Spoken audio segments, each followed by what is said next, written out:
शादी के 3 साल हो चुके थे। एक दिन पत्नी के मन में ख्याल आया, क्या होगा अगर मैं अपने पति को छोड़कर चली जाऊं? पति का रिएक्शन क्या होगा? फिर वह क्या करेगा? इसी विचार के चलते पति की परीक्षा लेने के लिए उसने एक चिट्ठी लिखी। उसने लिखा, मैं आपके साथ रहकर बोर हो गई हूँ। मुझे अब इस गृहस्थी से कोई लगाव नहीं रहा है।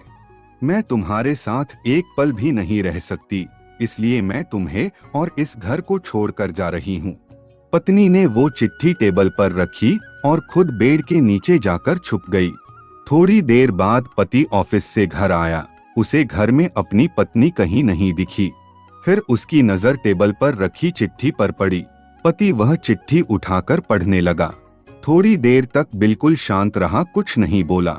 फिर उसने उसी चिट्ठी में पीछे कुछ लिखा और अपने मोबाइल में गाने बजाकर जोर जोर से नाचने लगा। फिर उसने अपने कपड़े बदले और अपनी एक फ्रेंड को फोन लगाया और कहने लगा, आज मैं आजाद हो गया हूँ।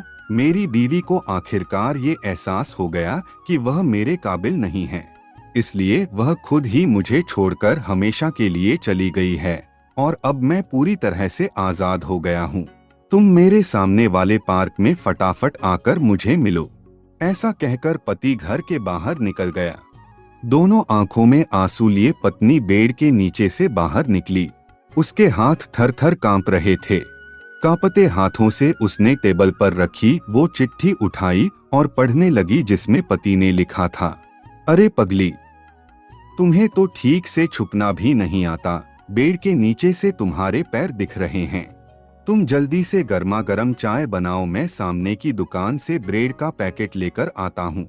मेरे जीवन में खुशियाँ तुम्हारे आने से हैं। आधी खुशी तुझे सताने में है और आधी तुझे मनाने में। आखिर लास्ट में तो हम दोनों ही साथ रहेंगे ना। कभी हम झगड़े, एक दूसरे की टांग खींचें, एक दूसरे को बुरा भला कहें, फिर भी एक दूसरे पर दादागिरी दिखाने के लिए लास्ट में तो हम दोनों ही रहेंगे ना। जो बोलना है बोलो, जो करना है करो।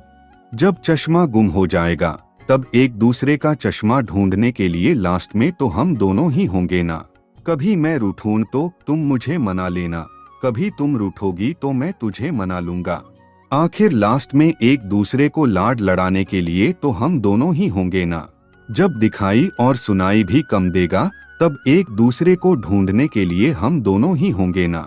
जब घुटनों में दर्द बढ़ जाएगा, कहीं आना जाना भी बंद हो जाएगा, तब एक दूसरे के नाखून काटने के लिए तो हम दोनों ही होंगे ना। मेरी रिपोर्ट तो बिल्कुल क्लियर है, आई एम ऑल राइट बोलकर एक दूसरे को चिढ़ाने के लिए आखिर में तो हम दोनों ही होंगे ना।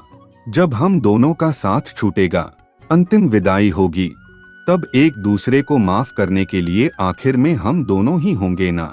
आखिर में सिर्फ हम और सिर्फ हम दोनों ही होंगे ना।